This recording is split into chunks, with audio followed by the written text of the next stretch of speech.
Hi, thanks everyone for joining the Running Coaches Connection, a blog that we've started. This is Kashi Gould from Skyline High School. I'm the boys track and cross coach.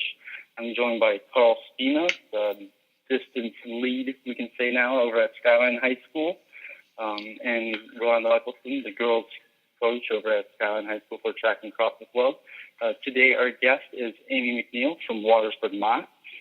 She'll be joining us and talking to us a little bit about her background and insight in the sport, amongst many other things. Just to give you guys all a quick reference that, her teams have always been a powerhouse and a consistent force in the distance level, but we saw them also have a top 10 finish in track a couple of years ago. I believe they finished in the top 6 last year in the fall and was to reload quite a bit of their team. So, hi, Amy. How are you? Great. Thank you for having me. Yeah, thanks for joining us.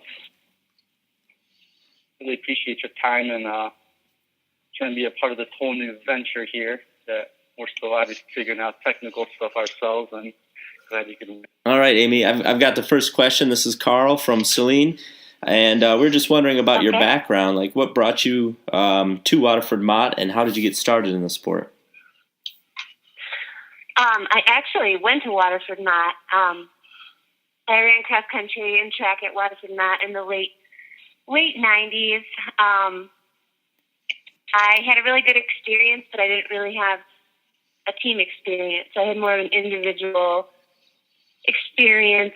As a matter of fact, this is really embarrassing now, but I graduated high school and did not know when I graduated high school that they team scored track meets. I didn't know that they scored dual meets, one team against the other, because we've never really had much of a team focus. It was just kind of a few individuals out there doing their different things. I went to college. I decided I wanted to go into teaching and coaching. I applied to student teach, and they asked me where I wanted to student teach, and I didn't have any preference. I think I wrote down, I don't care. Doesn't matter, anywhere. And probably one of the luckiest things that ever happened to me in my life was I got placed at Milford High School, and I got to work with Brian Salyers for the fall of 2004, which coincidentally was the fall they won a state championship with the boys in cross country. So that's kind of fun. All right. I got to see that process all the way from start to finish, and that was kind of my launching pad for coaching. Nice. That's pretty awesome. That's actually that's amazing. Yeah. 2004 year, that was my senior year of high school at Andover Pioneer. I'm still quite bitter about things. Yeah. Oh my God. Yeah, I mean, I could have been put anywhere. Yeah. I could have been put anywhere, but I just happened to wind up there, which is probably coaching-wise the best thing that ever could have happened to me. I always call it my student coaching instead of my student teaching. Nice. Nice. I'm sure it's a great crash course in coaching. Yeah. Someone like that. But where did you go to college? And did you run? I went to the University of Michigan. I did not run. I was a little bit concerned that I wasn't good enough. I remember I called Coach McGuire the fall before I went there, and I had run 1909 at the state meet the year before, which was a lot more impressive then than it is now, but still not quite University of Michigan caliber. And I called Coach McGuire, and he was really accommodating and very willing. He said, we have one more spot at camp if you'd like to come along with us. And I kind of chickened out. I'll be honest. I thought, you know what, I'm not sure I am ready for this. I don't know if I'll ever. At the time, I kind of thought, incorrectly, I'm sure, I thought running had taken me as far as it was going to go. I didn't know how much better I could get, and I knew the girls there were of a lot higher caliber. So I went to Michigan. My freshman year, I didn't really do anything. I just went to class, decided that all that free time was probably not in my best interest. And I signed up for rowing, and I was actually on the varsity rowing team for 4 years. That was really good for me as well from a coaching standpoint. I had amazing coaches. I learned a new sport, but it's kind of that same training mentality as biking, swimming, running. You have your base miles days or your base workout days, and you kind of work your way up the pyramid of shorter, faster workouts, the same basic training philosophy. And I got to do something different for 4 years and experience a lot. But my senior year, I was a scholarship athlete at Michigan, just not in the sport I always thought I would be. So we actually had our 20-year reunion of Michigan rowing being a varsity sport last night. So, oh, nice. Oh my God. Yeah, I just got to go and see all those girls that we won the Big Ten in 03 and 04. That's really neat. Yeah. So, is that, like, obviously it's awesome that everything worked out for you, but you're looking back sometimes, like, when you picked up the phone and talked to Coach McGuire, and then you said you had some self-doubt there as an athlete, a student athlete. Is that something you look back and you're like, man, maybe I should have pulled that trigger and made that trip up to camp and at least see what it was like? Or, I wonder all the time. I wonder what would happen, how much better could I have gotten, because now I know how much better training I could have been doing. I know, we see girls and boys just exceed their limitations or what they thought were their high school limitations all the time at the next level. My favorite thing is when we calls from athletes about how they just PR'd in practice all the time. And I wonder, I'm like, what would have happened? I wonder how that would have gone for me. And I am glad that I picked up something else. I'm glad I had that great experience. And I don't have any regrets, but I do wonder about it all. So, Amy, this is Ro from Skyline. How you doing? Good. So you mentioned earlier you got your student coaching, if you will, from Coach Sal over at Milford. How did you transition from that over to the girls' position at Waterford Mott? As I went back to Waterford Mott, my coach that I'd had for years and years, Jerry Patchell, was retiring. And Ryan Robinson, who I've known for a long time, had been coaching the girls. And everyone saw this as kind of a perfect time to Ryan was going to shift to the boys. I was going to take the girls. We were going to work together. And that was a really comfortable situation for me. Ryan was actually, my dad owns a running shop, running gear. Mm-hmm. And Ryan had been my dad's first employee at the running gear years and years ago. And we had grown up in the same neighborhood. So I knew him. He had a pretty accomplished running career and running background. Also a former Waterford Mott Corsair. So we had a lot in common. Applying the team aspect was probably the most difficult thing. There had been, a history of great individuals coming out of Waterford. Probably when I got there most recently was Justin Schweitzer, and but there wasn't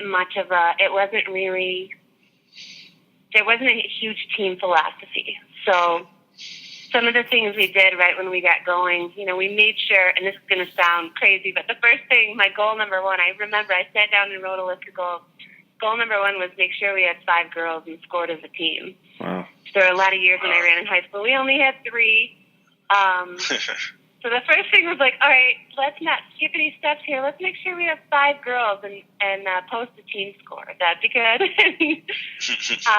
Just kind of recruiting and putting some things in place and talking it up at school quite a bit and trying to get girls out from other sports, like soccer is usually a good one to draw from in the fall, and get some of those girls interested. And I'll admit now, looking back, because it was a long time ago, I drove some girls to the urgent care clinic and got them their sports physicals so they could run at our first meet, because I was like, we will have a full team. I will not no team score my first meet as a coach. So we kind of did whatever we had to do and got out whoever we had to get out for the team just to make sure we were even posting a team score. And then after that, then you start to look at your next goals and your next goals and your next goals as far as bringing that team together and things like that. So when working together, do you coach the guys at all or help out with them at all, or is it still kind of split? Oh, we work completely together in cross country. Coach Robinson is really good, very creative with the training, and we bounce a lot of ideas off of each other in terms of what we're going to do with the boys and the girls, and we have the boys and girls work out together almost every day, certainly every day through the summer. As we get into the season and we kind of have different needs, we might be approaching a dual meet that might be more of a challenge for one of us, and that's where the roads kind of split. Gotcha. But yeah, we do mostly everything together. Nice. I have a billion questions. You mentioned oh. You have a billion questions, Carl? No, I just don't know what they are yet, but I'm going to be calling you back at some point, Amy. All right. So, Amy, you mentioned borrowing athletes early on, and at least having these multi-sport athletes. Whether they have soccer or volleyball or track and field. So, do you have a lot of that in Waterford, Mott? Is that a culture there? You're a 3-season athlete, or is it a little more hey, we're just focusing on this if you're good at this, or and how big is the school? And if you could kind of go into that a little bit more.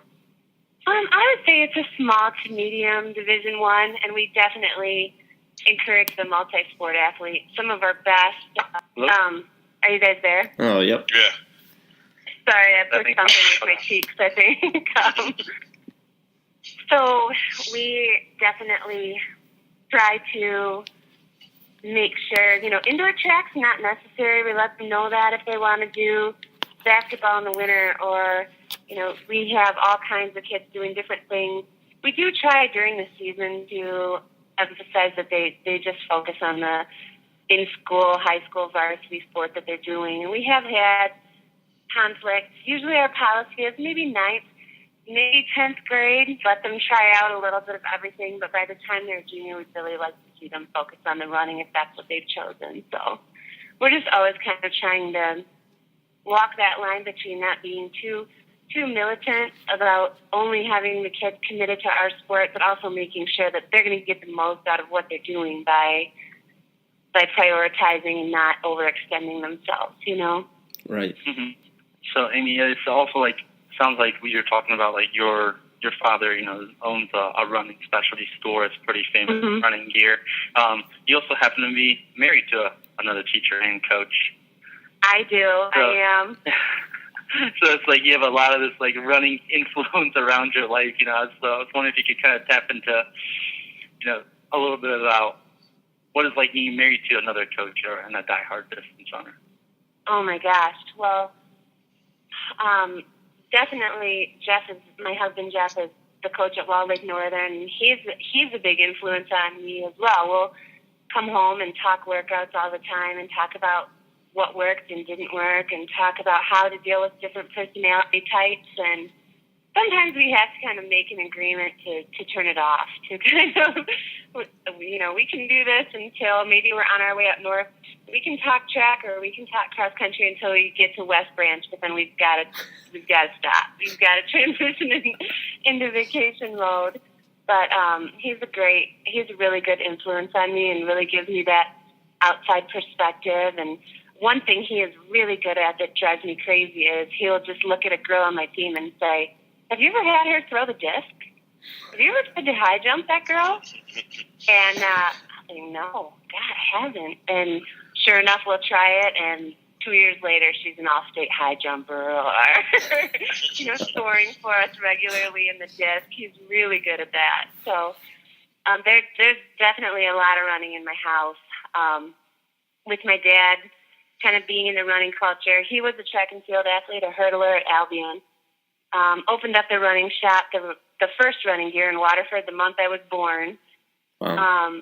Knows a lot about it, knows a lot of the people in the community. And I remember when I was in middle school, he was kind of my first coach. I really wanted to run a mile in under 6 minutes, I remember. So he would take me up to the track and we'd run 89-second quarters for as long as I could, and to try and teach me that pace. And then, of course, in the race, I'd go out and blow it and run my first lap in 77, and he'd scream at me. But that was probably from the time when I was in 6th or 7th grade. So between my dad, my husband, Ryan Robinson, the boys coach, Brian Salyers, who's still a good friend and mentor. He actually married Jeff and I. He got ordained and administered our marriage, our ceremony. So I would say running is built into every part of what we're doing in our house. So that's awesome. Yeah. So with all that going on, how do you guys split the parental duties as being coaches? Oh my gosh. The parenting was the game changer. In a way, it was really good for me because when I got married, Jeff has a daughter, Cameron, my stepdaughter, but she was a little older, pretty self-sufficient, just going into high school. And then we had my son, Evan, in the fall of 2014, right in the middle of cross-country season. And I would say he goes mostly everywhere with me. He's usually at the meets with me. He's at practices with me. He loves to go see his girls. Every weekday we wake up during the summer. He says, "Go see the girls." Yep, we're going to go see the girls. He loves it. And it was hard for me at first, but I think it was a really good thing because I ended up, there were some things that I didn't need to be managing at such a detailed level that I was able to put into the hands of my seniors. Just some things that I was doing that I probably didn't need to do so much of. And it helped me hand over a little bit of the responsibility to them. And it was kind of a win-win because I was able to parent and to coach at the same time. And it was kind of cool and rewarding to see some of these girls take some of the leadership and take over some of the things I had previously done. And I think it was kind of good for everybody. My husband is, he does great and he helps out a ton when he has to, and he takes Evan sometimes. I think it's a little harder for him to multitask, I would say. But now that we're going to have another little one, I see a lot more of that in his future. It's going to have to be a little more of an even split. So, gotcha. We'll see. All right, so you had some big names come through recently, some really impressive family names that have come through Waterford Mott on the boys and girls side. It's been really cool to see. But what kind of role do you play in getting your athletes onto the college level? Oh gosh, to be honest with you, it's like you said, we have been blessed with these families, like the Robinsons, the Munleys, the Osikas. They actually live driveway to driveway, right across the street from the Osikas. I can see their house out the window right now. They're right across the street, and with PJ Osika having, he was an outstanding runner and ran at Eastern Michigan and ran the 1500 in the Olympic trials, and he's been through the whole process. Ryan Robinson's been through the whole process. Those guys are very, very familiar with all of the ins and outs in it. They don't tend to get too caught up in anyone's thing, and they've kind of been my mentors as far as helping these girls end up in the right place. And they're very well connected with a lot of the great area college coaches that we have. Mm-hmm. And it seems like once you get one or two athletes in the right spot, then you kind of open up this pipeline and there's more opportunities available for the rest of the kids on your team. Once you've established that relationship and you've had someone go to Michigan State or Michigan or to Western or to Michigan Tech or wherever, we have a couple at Saginaw Valley right now that I'm excited about how they're going to do. They're mainly track athletes, but and it's really interesting. I love when the girls come back and tell me about their new coach, their coach's style, and the kind of workouts that they do and what they like and what they dislike compared to what we used to do. And we actually get a lot of our inspiration for our workouts from workouts the girls come back and give us that they tell us about that were really effective, and we'll just kind of modify them for the high schoolers. But getting them, I think the biggest thing, going back to, when I went to Michigan and was going to run there and then kind of chickened out, I just didn't have there weren't really people in the community that I knew that were doing that. There weren't a lot of role models for that. I didn't know that was a thing that we did. And now I think these girls, the younger ones, see it and they expect it. It's not, am I going to go run in college? It's, what college am I going to go and run for after high school? Huh. And that that's a huge shift. Especially, right now I have all the littlest ones. I have Riley Robinson is the youngest Robinson, and Lexi is the youngest Munley, and Katie is the youngest Osika. And there's no question. It's not, will my running career continue? It's, where and with who, and there's just a lot of excitement about that. And then their friends get caught up in that, and they know they've had enough go to D2 and D3 and NAIA that there's a lot of options no matter what level they're running at. That was another thing I never realized in high school, is if they want to keep doing it and it's that important to them, they can find somewhere to keep running, no matter what their ability level is. So having some of those high caliber athletes right away in my career and having them show the younger ones the way was a big deal in getting that culture of college commitment in place. Nice, thank you. Appreciate that. Yeah. So, Amy, then kind of on the flip side here of the athletes transition, I wanted to ask some questions about like your middle school program and the feeder school. You know, what does that look like within a two high school community? You know, well, I guess like do you have multiple middle schools feeding the two schools, or you know, like the district lines look like? Here in Ann Arbor, we have 3 high schools. Enrollment numbers are like, I think we have about 1,700 at Skyline. Huron's got about 1,800. I think Pioneer's just north of 2,000. We have 5 schools in Ann Arbor, but we're also a school of choice. So, like, I can say, like, on the boys' side, we have about 13, 14 freshmen on the team this year. And we have, I think, kids from 7 different middle schools they came from. Wow. Some of them I've never heard of until, you know, when they showed up. Wow. All right, so I was wondering, like, what does the Waterford area look like in that sense? And then, like, so do you know, like, who you're getting and all that? For the most part, we used to have 3 middle schools. We recently went down to 2, and the majority of one middle school goes to Waterford Mott, and the majority of one middle school, Pierce Middle School, goes to Waterford Kettering. So we can pretty much dial into Mason Middle School,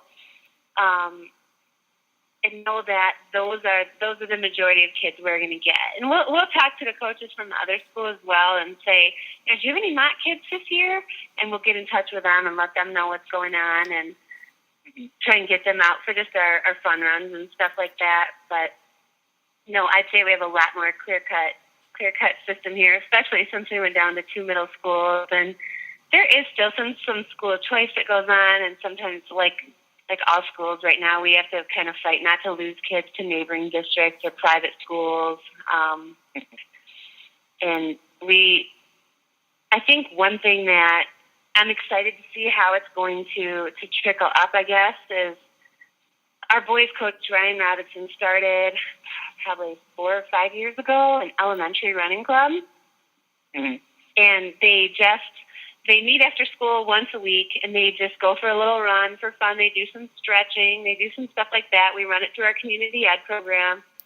And then we have them out to our home course at Hess Hathaway, and they run a cross-country race, a mile at the end. And that's kind of their culmination. It's really small scale. They probably practice for 6 weeks, once a week, and then they come out and run. And all the elementary schools get different colored T-shirts, so you can tell who goes to what school. And the other high school in our district, Kettering, they're involved as well. They're there too. So pretty soon, it's got to be maybe next year or the year after, we're going to start getting these elementary running club kids in the high school, and I'm going to be interested to see what impact or what influence that had on them, or if we can hopefully get more. I mean, that was the thing. We had pretty small middle school teams relatively, and we're going to neighboring schools like Lake Orion and Clarkston. They just have hundreds, hordes, busloads of middle school kids running cross country and running track, and they're getting lots of great freshman numbers, whereas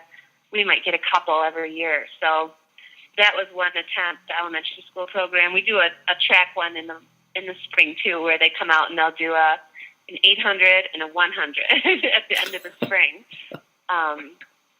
So we're hoping to start seeing some increased middle school numbers that translate into increased high school numbers and better quality high school programs from that. And that was all our boys coach, Ryan Robinson. That's awesome. That's awesome to hear. Yeah. Like you said, it's just drumming up more interest within the not just for your program, but like within your neighborhood and your town and community. So yeah, we have so many kids at such a young age in Waterford doing travel soccer. They're 8 or 9 years old, and then they're kind of locked into that as they go up. So we're just trying to give them the option to start running that early if they want to. So let them know that it's a thing before it's too late.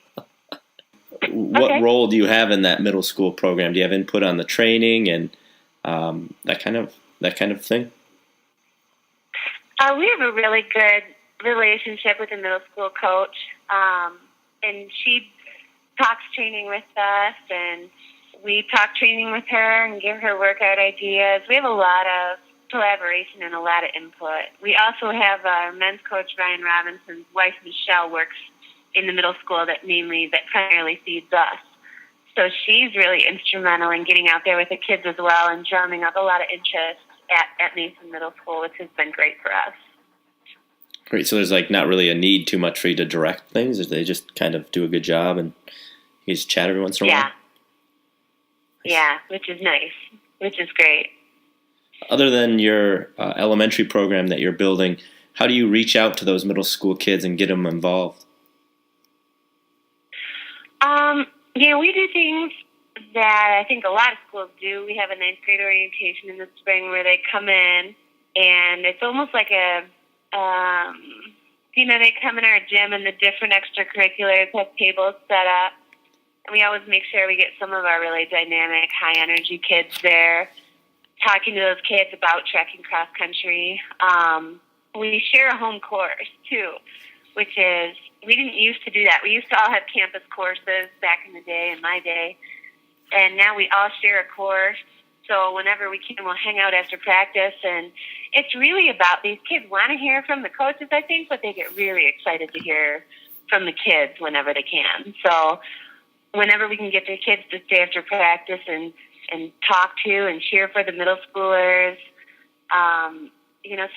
throwing some T-shirts and stuff when we can, stuff like that. In the future, I'd really like to put together a camp and something a little more official for our middle schoolers. But I think just the informal stuff, showing up, going to the Oakland County meet, which is kind of like their state meet the night before our county meet, means a lot to those kids. So nice. All good ways to keep those kids tied in. Pardon? All great ways to keep those kids tied in, for sure. Yeah. Yeah, I was going to say, it's amazing what kids, like teenagers in particular, would do for a T-shirt. Oh, yeah. It's unbelievable. Or some running socks or anything that says Mott Cross Country on it. Yeah, they'll go crazy for it. That's awesome.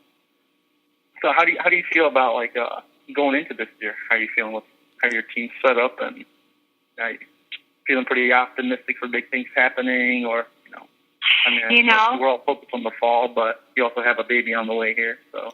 Yeah, and it's I'm cautiously optimistic. We've had we graduated our 5, 6, 7 runners last year, and we weren't very deep last year, so I knew that was going to be a challenge.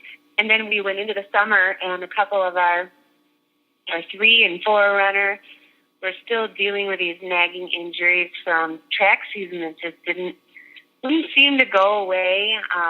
Lexi Mumley had a stress fracture in the top of her foot.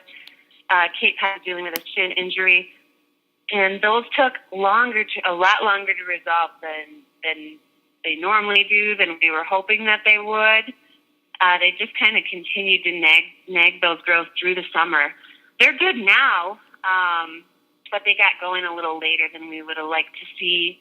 And then some of our younger runners that we were hoping would fill in those 5, 6, 7 spots, one of them hurt her knee at soccer camp, and another one had a little hip issue. And traditionally we're really good about being on top of injuries early so that they don't turn into big issues. And we make sure we don't run a real high miles program. We really try and keep things moderate and manageable, and we don't traditionally have a lot of injuries. So this summer I was basically just through the whole month of July pulling my hair out at all the kids we had on bikes, all the kids that were showing up every day and unloading the bikes off the back of the car. I was losing my mind. I didn't even know what to do about it. But our top 2 our top two were in a really good place. Katie Osuka and Riley Robinson had a really, really good summer of training.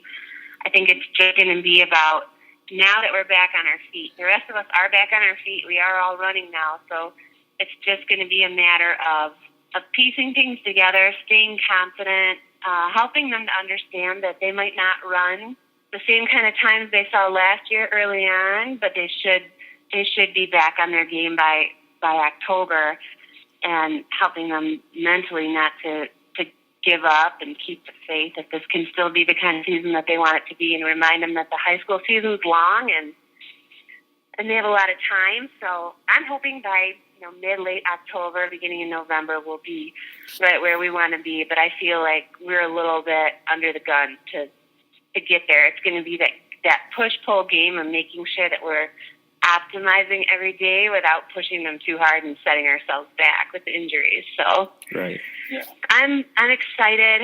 I'm optimistic. They have awesome attitudes. That top 6 finish, we really wanted to be top 5 last year. That was the goal. And we finished 6th, which was by far our best finish ever. We felt great about that. I went back through the results later, and I said, God, I really thought we could be top 5. And I saw Celine was all seniors, and they probably knew at that point they had a retiring coach. And I was like, no wonder they were pretty inspired on that day. That's how they snuck up there ahead of us. But so I don't know. This year it's going to be small goals, and they're going to have to escalate to big goals pretty quickly. But I'm excited about it. I feel your pain with the biker gang, essentially, what I refer to them as. It's like, they need that time off, and they're sore, they're hurting. They'd rather be running, but then it feels like one sees another one, and the gang grows a little bit. Yes, which we've never really had until this season, and that's why I've been so freaked out. We've never had a biker gang like that, and I feel like we do a really good job of getting them on focused bike workouts instead of just go pedal around, to try to make them want to get off those bikes, and so that they get something out of it. And we have great pool workouts that we do too. Our men's coach, Ryan Robinson's, worked a lot with Erin Finn, and she's definitely had her share of injuries. So he's learned a lot, and we've learned a lot about cross-training and pool workouts and things that are going to keep your cardio in place. Gotcha. And then you say you have a home course. Like, you guys did a lot of more like the dirt roads and the cross-country course, the grass with softer surfaces, or, are you more like a concrete jungle out there? I'd say we're about half and half. We do a pretty good job of staying off the roads, but probably about 50% of the time we end up on the roads. And I don't think it's the worst thing. I think it's okay, but we definitely try and get off it when we can. Okay. Nice. So that's all I have. How about you, Takashi? I think Rose having some technical issues, but he's typing questions in for us. He wants to know about if you could touch up on some of the off-season work and training philosophy. In particular, how it looks because of, you talked about the indoor season, and there was a little bit more of a hands-off approach, and you kind of give a little more leeway with the kids and what they do. Right. It's as you guys know, it's really after the school season's over, the plan becomes pretty individual for everyone, depending on who they are. You have some kids that are going to continue on and do the NXN and do all the different postseason opportunities, and those kids generally they'll go through Thanksgiving, maybe even into early December. We've been lucky enough to have a few Foot Locker qualifiers, and they keep that so late. And then their downtime becomes December and some of January, where they're not doing as much. We have some kids that are getting ready to go again and get back on it. Well, these kids are just finishing their seasons. So it ends up being a lot of individualization. And there's some families that are going to do indoor track, and they know they are, and we know they are, and they're into that. And we just, usually we don't pick more than, I'd say, 3 or 4 meets. We just try to keep the meet schedule limited. We have a facility in Waterford called Oakland Yard. It's basically a domed facility. It's a turf domed facility that we can create about a 350-meter track out of. Wow. We go in there and work out a lot when the roads are too snowy or too icy. We try and get over there at least once a week to get in a workout. Some kids, like I said, if they're on the fence and they're even thinking about playing basketball or doing something else in the winter, we definitely encourage them to do that, just to keep it fresh. For the kids that are intent on doing indoor track, though, we'll definitely sit down and pick out a schedule that looks right for them, whether it be just a couple of meets or 4 or 5. We usually don't go more than that, and just try to get them to some areas where they'll see some competition, more to just give their winter training some purpose and to keep it exciting and fresh more than anything else. So it really, I would say, it depends on the kid and what they want to do and what their interest level is and their family's commitment level to the travel and everything that comes along with indoor track. Right. That's pretty neat. How that facility you guys have? It's like a big dome and it's just a stone's throw away from you? Yeah. Yep. It's right in the middle of Waterford. There's actually a track club that was using the space for more like hurdling and jumping type stuff.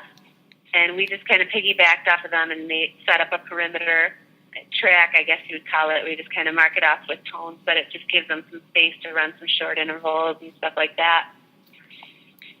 That's fantastic. Yeah. Carl, do you have any other additional questions then? I have about 1 billion, like I said, about getting the boys and girls to work together in a workout, but I have to know what my questions are first. So I'll be calling you back sometime soon, Amy. And you and Coach Robinson. Yeah, definitely. We'll talk. Yeah, no, definitely. That's been a long road for us. Some years it's definitely easier than others. Does it just happen naturally? Like the kids, like it's part of every day. The kids don't. It's just how they live, huh? Yep. Yep. It's just what they do.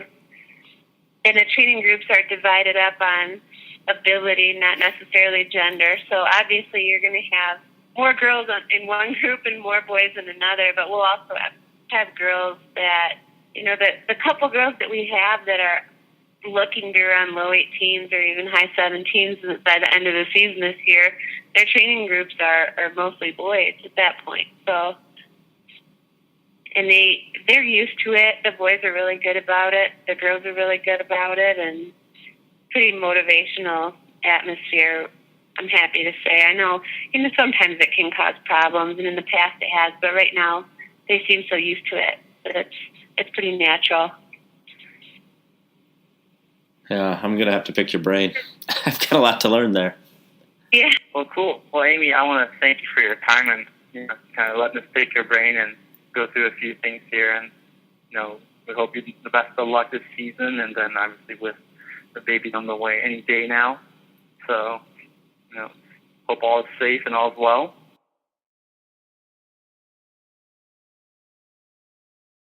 Yeah, and then we'll post this up. It's going to be on. You'll see we've kind of got one started. The blog. It's called runningcoachesconnection.buzzsprout.com.